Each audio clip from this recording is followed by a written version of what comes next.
nord du sud.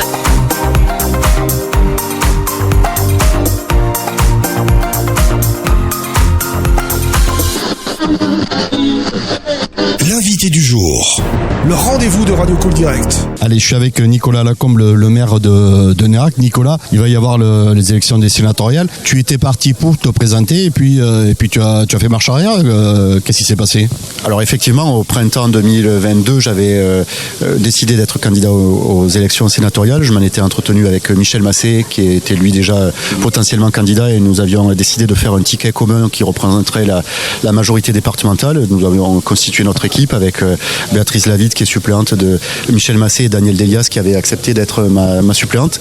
On a commencé la campagne au début du mois de février, puisque notre point d'honneur était de passer dans les 319 communes. J'ai fait une 50aine de communes aux côtés de Michel Massé et de nos suppléantes.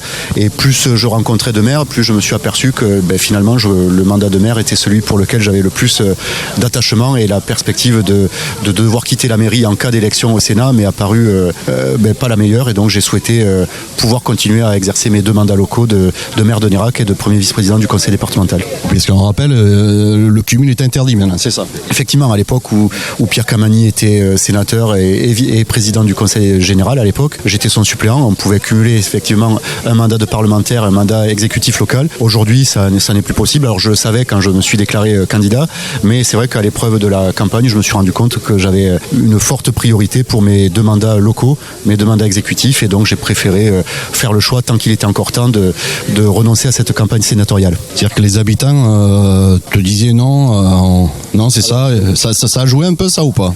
Ça a joué beaucoup. Je reconnais que je me suis fait secouer les plumes par un certain nombre d'administrés, même de collègues élus qui regrettaient que je quitte le mandat en cours, puisqu'on était en cours de mandat, dans la perspective où j'aurais été élu, évidemment, puisque une victoire n'est jamais assurée à une élection. Et donc voilà, tout ça cumulé, j'ai cheminé et j'ai préféré renoncer à cette campagne. Qu'est-ce qui a fait que tu as voulu te présenter au sénatorial ? Parce que là, on passe sur un plan, national. Ouais, c'est le côté législateur qui m'intéressait. C'était une toute autre approche des mandats électifs. Quand on est maire ou qu'on est conseiller départemental, on est dans le concret, dans l'opérationnel, quand on met en place une politique, on voit de suite si elle marche ou si elle marche pas. C'est un retour qui est cash.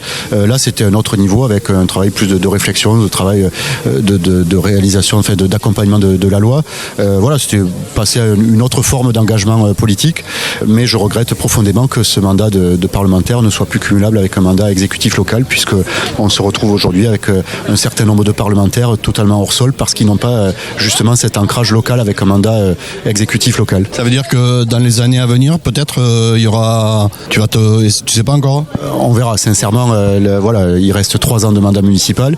Je serai à nouveau candidat aux élections municipales à Nérac en 2026, et donc on verra ce que réserve la vie, mais il n'y a pas de projet à 6 ans, ça n'existe pas en politique. Cool Direct, priorité à la parole.